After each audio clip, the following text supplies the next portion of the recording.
இந்த இனிய விழாவுக்கு வந்திருக்கக்கூடிய பத்திரிகை ஊடக நண்பர்கள் மற்றும் மேடையில் இருக்கக்கூடிய ஒவ்வொருவருக்கும் தனித்தனியாக என்னுடைய வணக்கங்கள். இந்த படத்தில் நடித்திருக்கக்கூடிய நடிகர்கள் எல்லாரையும் நான் சொல்லிடுறேன். முதல்ல கபாலி விஸ்வாந்த், அப்புறம் வெண்பா, பிரியதர்ஷினி, கார்த்திக் சார், அப்புறம் ஆகாஷ், அப்புறம் மாப்பிள்ளை நமோ நாராயணன், அதுக்கப்புறமா தயாரித்து நடித்திருக்கக்கூடிய அன்பு மகன் கார்த்திகேயன் அவர்கள், அதுக்கப்புறமா உருவாகிறதுக்கு காரணமாக இருந்த எக்ஸ் ப்ரொடியூசர் கருப்பசாமி அவர்கள், விமல் அவர்கள், ரஞ்சித் அவர்கள், அதுக்கப்புறமா வெண்பா அவர்களுடைய தாயார், எல்லோருக்கும் இந்த படக்குழுவினர் சார்பாக என்னுடைய மனமார்ந்த நன்றிகள்.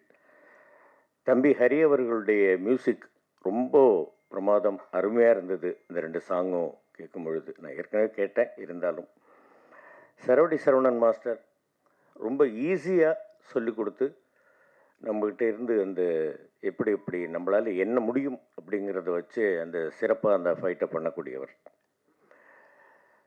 முதல்ல இந்த படத்திற்கு எங்கிட்ட நீங்கள் பண்ணணும் மாமா அப்படின்னு என்கிட்ட பேசின எங்கள் அக்காவோட மகன் மது, இந்த மாதிரி அருண்னு எனக்கு வேண்டிய டைரக்டர் ஒருத்தர் இருக்கிறாரு மாமா, அவர் ஒரு படம் பண்ணணுன்றாரு. சரிப்பா பண்ணலாம். இதில் நீங்கள் தான் மாமா லீடு கேரக்டர் அப்படின்னாப்புல. டைரக்டர் ப்ரொடியூசர் யாருப்பா உனக்கு ரொம்ப வேண்டியவங்களா அப்படின்னா, ஆமாம் மாமா எனக்கு ரொம்ப வேண்டியவங்க. அப்புறம் எதுக்கு இந்த வில்லங்கத்துக்குள்ளே இந்த விஷ பரீட்சைகளை கொண்டாந்து அவங்கள விட்றேன்னு கேட்டேன். இல்லை மாமா அப்படிலாம் கிடையாது, அது கதை அந்த மாதிரி. கதையெல்லாம் அந்த மாதிரி சரி அப்படி நீங்கள் அதுக்கப்புறமா சரி ரைட்டு சரி வர சொல்லுப்போ நான் கேட்குறேன், ஏதாவது ஒரு நல்ல கேரக்டராக இருக்கும் அப்படின்ற மாதிரி தான் நான் கேட்டப்போ. பார்க்கிங்கில் 2 பேருக்குப்பா, ஹரிஷுக்கும் எனக்கும் ஈக்குவலாக இருக்கிற மாதிரி, ஒரு முதியவருக்கும் ஒரு இளைஞனுக்கும் நடக்கக்கூடிய சண்டை அந்த மாதிரி ஏதாவது இருக்கும் அப்படின்னு நான் மகன் அருண் கதையை சொன்னாப்புல. சொல்லும்போது தான் ஓஹோ உண்மையிலேயே வில்லங்கம் தான் இது அப்படின்னு நான் நினச்சேன்.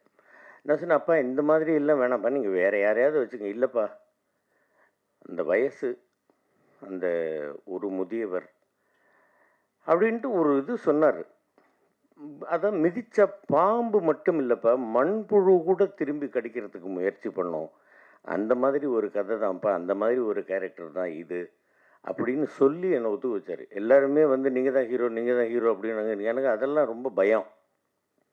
ஆரம்ப காலத்திலேருந்தே நான் என்கிட்ட ஜெயம் ரவி ஒருத்தர் ஒரு ஃபங்க்ஷனில் பார்த்துட்டு கேட்டாப்புல, அப்பா 20 வருஷத்துக்கு முன்னாடி பார்த்த மாதிரி அண்ணா அப்படியே இருக்கிறாப்புல, எப்படிண்ணா அந்த மாதிரின்னாப்புல. அதுக்கெல்லாம் சின்ன வயசுலேயே வயசாகணும்னா அந்த மாதிரி வயசான கேரக்டர் அப்படிங்கிறதுனால நமக்கு இந்த கேரக்டர் கொடுத்துருக்குறாங்க அப்படின்ற மாதிரி. ஷார்ட்ஸ் இப்படி வைங்க, இப்படி நடந்து வாங்க, இப்படி வாயை தருங்க அப்படின்னு அவர் ஒரு பக்கம், மாஸ்டர் ஒரு பக்கம், தலைவர் ஆனந்த் சார் ஒரு பக்கம். ஆனால் நீங்கள் அங்கே இருந்து நடந்து வாங்க, இன்னும் கொஞ்சம் ஃபாஸ்ட்டாக வாங்க, இன்னும் கொஞ்சம் ஃபாஸ்ட்டாக வாங்க, வேகமாக ஓடாத குறையாக வேகமாக நடந்து வர்றது. ஆனால் அதை இவர் என்ன பண்ணுவார், ட்ராக்கு போட்டுக்கிட்டு உட்காந்து வேகமாக தள்ள சொல்லி, அதில் என்ன இவர் போயிட்டு வந்த ட்ராக்கினுடைய தூரத்தில் இங்கேருந்து பாகிஸ்தான் வரைக்குமே போயிருக்கலாம். அவ்வளோ தூரத்தில் போயிட்டு என்னை மட்டும் வேக வேகமாக வர சொல்கிறது, அதை அழகாக எடுத்தார். அந்த மாதிரி எல்லோருடைய முயற்சியால் ஏதோ இந்த எனக்கும் இந்த மாதிரி ஒரு கேரக்டர், நல்ல கேரக்டராக கொடுத்து இந்த படத்தை மிகச் சிறப்பாக பண்ணியிருக்கிறார்கள். எனக்கு எப்பவுமே குழந்தைகள் ரொம்ப பிடிக்கும். மகன் அப்படின்னு சொல்கிறது ஒரு பக்கம் இருந்தாலும் மகள்களை ரொம்ப பிடிக்கும். என்னுடைய மகளாக யாராவது எந்த குழந்தையாவது பெண் குழந்தைகள் என்கிட்ட அப்பா நகன் அப்படியே உருகிடுவேன். அந்த மாதிரி இந்த படத்தில் வெண்பாவும் பிரியதர்ஷினியும் அப்பா அப்படின்னு எனக்கு என்கிட்ட கிண்டல் பண்ணி, என்னுடைய மகள்கள், என்னுடைய மகன் எல்லாரையும் என்கிட்ட எப்படி விளையாடுவாங்களோ அந்த மாதிரி அவங்களும் விளையாண்டு ரொம்ப நல்லா இருந்தது. நான் ரொம்ப ஹம்பிளாக இருந்தேன் அப்படின்னு வெண்பா சொல்லிச்சு. என்ன இருக்குது, இது எங்கள் அப்பா சொன்னார், உனக்கு எந்த ஜென்மத்திலையும் எந்த இதுலேயும் எந்த நிலைமையிலையும் உனக்கு தலைக்கணம் மட்டும் வேண்டாம் அப்படின்ட்டு. அதனால தான் எனக்கு சின்ன வயசுலேயே முடி ஓட்டி போச்சு, என்னமோ தெரியல, கனம் வேண்டாம் அப்படின்ட்டு. அதனால் இந்த குழந்தைகள் எல்லோரும் முக்கியமாக பொறுமையாக இருந்து ரொம்ப இதுவாக நமக்கு இதுவாக சொல்லி கொடுத்தாரு அப்படின்னு எல்லாம் கபாலி விஸ்வாந்த் சொன்னார். நைட்டு எடுக்க போகின்ற ஒரு 2 ஷாட்டுக்காக அவர் மத்தியானத்திலிருந்து அந்த மேக்கப் போட்டுக்கிட்டு வந்து உட்காந்துருந்தார். அந்த பொறுமையை நான் அங்கு பார்த்தேன். அண்ணா சூப்பர் ஸ்டார் அவர்கள் கூப்பிட்டு பாராட்டியிருக்கிறாங்கன்னா, அந்த பாராட்டு அவர் நிச்சயமாக ஒரு 100% தகும் அவருக்கு. அந்த அளவுக்கு அவர் வந்து பொறுமை அங்கேருந்து காலையில் வந்தோடனே எல்லாரையும் ஒரு முகமலர்ச்சியோட வணக்கம் வைக்கிறது. எல்லாருமே சொல்கிறேன் நான். அருணும் சரி, டைரக்டரும் சரி, எல்லாருமே சொல்கிறேன். இங்கே இருக்கக்கூடியவர்கள் எல்லாருமே வந்து ரொம்ப மலர்ந்த முகத்தோடு இருக்கக்கூடியவர்கள் தான். தம்பி முருகானந்தம் ஆகட்டும், அவராகட்டும், இவராகட்டும், எல்லாரையுமே சொல்கிறேன் நான் பொதுவாகவே. அந்த மாதிரி இந்த ஷூட்டிங் ஸ்பாட்டே வந்து ரொம்ப நல்லா இருந்தது, ஜாலியாக இருந்தது, அற்புதமாக இருந்தது. ரொம்ப ஒரு நல்ல படம் பண்ணியிருக்கிறாங்க. இந்த படத்தில் நான் வந்து வேர்க்காமல் நடித்த கேரக்டர் இது அப்படின்னு சொல்லலாம். அதுக்கு மேலே ஏன்றதை நான் இப்போ சொல்லக்கூடாது, அப்புறமா நீங்கள் தெரிஞ்சுக்கங்க. ரொம்ப நல்ல கதை. அவர் சொன்ன ஒரு பாயிண்ட் எனக்கு ரொம்ப பிடிச்சது. மண்புழுவை கூட நம்ம மிதிச்சா அது திரும்பி கிடைக்கிறதுக்கு முயற்சி பண்ணப்பா, அந்த மாதிரி ஒரு பாதிக்கப்பட்ட ஒரு பெரியவருடைய கதை தான் இது அப்படின்னாங்க. சரின்ட்டு பண்ணேன், நல்லா வந்திருக்கு. அதற்கு மேல் அதை நல்லபடியாக ஓட வைக்க வேண்டியது பத்திரிகை ஊடகத்துறை நண்பர்களாகிய உங்களுடைய மற்றும் தமிழ் ரசிக பெருமக்களுடைய பொறுப்பு, இறைவனுடைய பொறுப்பு. இந்த படத்தில் எனக்கு வாய்ப்பளித்த என்னுடைய அன்பு மகன்கள் கார்த்திக் ஆகட்டும், கருப்பு ஆகட்டும், அப்புறம் விமல் சார் ஆகட்டும், ரஞ்சித் ஆகட்டும், என்னுடைய அன்பு மகன் அருண் கே பிரசாத் ஆகட்டும். அருண் கே பிரசாதெல்லாம் நிச்சயமாக ஒரு பெரிய டைரக்டராக வரணும், நல்லபடியாக வரணும். உங்கள் எல்லாருடைய ஆசீர்வாதமும் அது இருக்கணும்.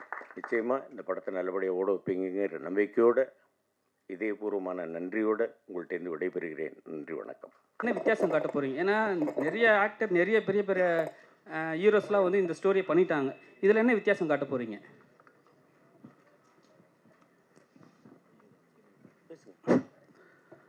நீங்கள் படம் பார்க்கும்போது கண்டிப்பாக தெரியும் சார். ஆல்ரெடி இப்போ நிறைய சீன் வெளியே சொல்லிட்டோம்.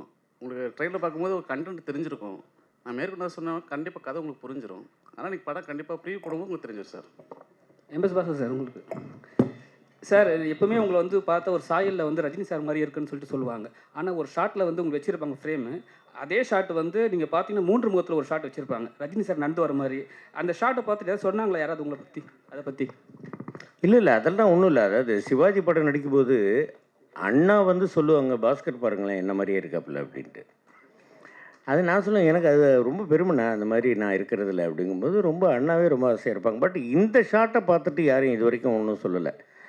இங்கே ஒரு இதுக்கு வரும்பொழுது தான் நான் அண்ணாவுக்கு ட்ரெஸ் தைக்கிற சாய் தான் எனக்கும் ட்ரெஸ்ஸை தைச்சு அதே மாதிரி தைச்சி கொடுத்துருந்தாரு. இதே மாதிரி தாடி வச்சுக்கிட்டு வரும்போது சூப்பர் ஸ்டாரே பார்க்குற மாதிரி இருக்குது அப்படின்னு சொல்லியிருக்கிறாங்க. நிறைய பேர் சொல்லியிருக்கிறாங்க, அண்ணா மாதிரியே எனக்கு அந்த சாயல் இருக்குது அப்படின்ட்டு.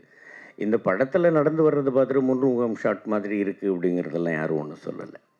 சரிங்க சார். இப்போ வந்து ஒரு குணச்சித்திர நடிகர் வந்து ஒரு சேஃப் ஜோனில் தான் இருப்பாங்க. எப்பவுமே அந்த கேரக்டர் ரோலில் தான் பண்ணுவாங்க. ஏன்னா அதுக்கு மேலே தாண்டி போனால் அவங்களோட ஒரு ஸ்டெப் எக்ஸ்ட்ரா போகும், ஒரு விஷயம் நடக்கும்னு சொல்லிட்டு ஒரு விஷயம் பண்ணாமல் அப்படியே ஸ்டாப் பண்ணியிருப்பாங்க. நீங்கள் எப்படி சார் இதை முன்னெடுத்து போனீங்க?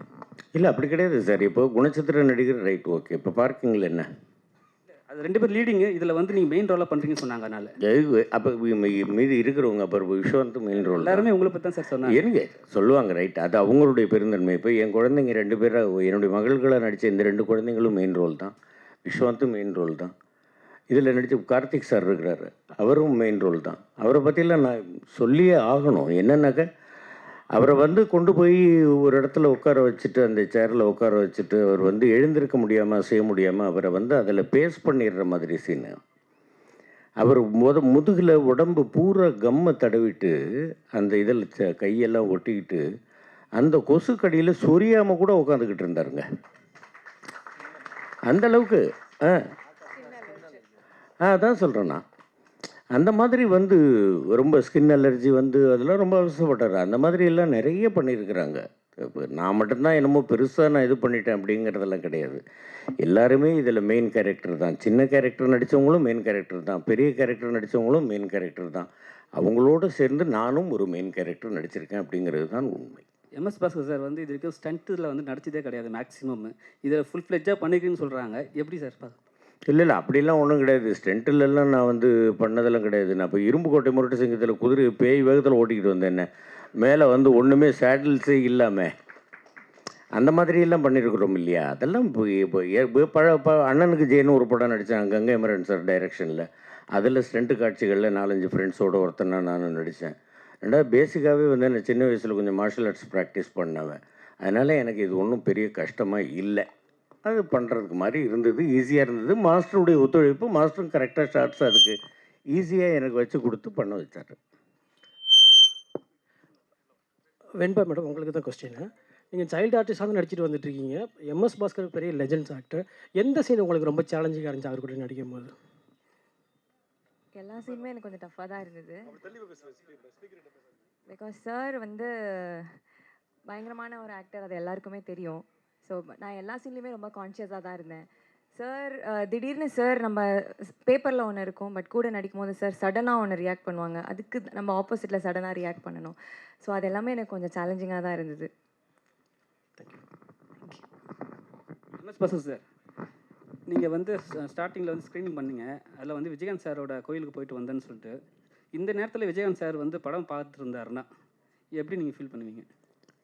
என்னை கூப்பிட்டு நிச்சயமாக முதுகில் தட்டி கொடுத்து அதற்காக ஒரு ஸ்பெஷல் மீல்ஸ் எனக்கு கொடுத்துருப்பார் எங்கள் அண்ணன்.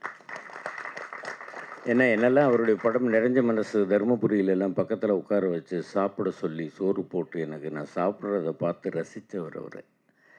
அதே மாதிரி எங்கள் சிவாஜி அப்பா, எங்கள் பிரபுண்ணா, அவங்களுடைய குடும்பம் எனக்கு மெயினாக இவங்க 2 பேர். நான் மகன்ட்டாக தான் சொன்னேன். நான் ஃபஸ்ட்டு வந்து இந்த நம்ம பேர் டைட்டில் ரிலீஸ் பண்ணும்போது நான் சொன்னேன் எங்கள் அப்பா வீட்டில் வச்சு தான் ரிலீஸ் பண்ணணுன்ட்டு அங்கே போனோம். பிரபுண்ணாட்ட கேட்கும்போது பிரபுண்ணா உடனே நம்ம பாஸ்கருக்கு இல்லாமல் என்ன, நம்ம தம்பி வர சொல்லுங்கன்ட்டு அவங்க பண்ணி கொடுத்துறாங்க. இங்கே போய் கேட்கும்பொழுது அண்ணி வந்து நானே வந்து பண்ணித்தரேன் அப்படின்னு சொல்லிட்டு இது பண்ணாங்க. இதெல்லாம் கண்ணெல்லாம் கலங்கி போச்சு.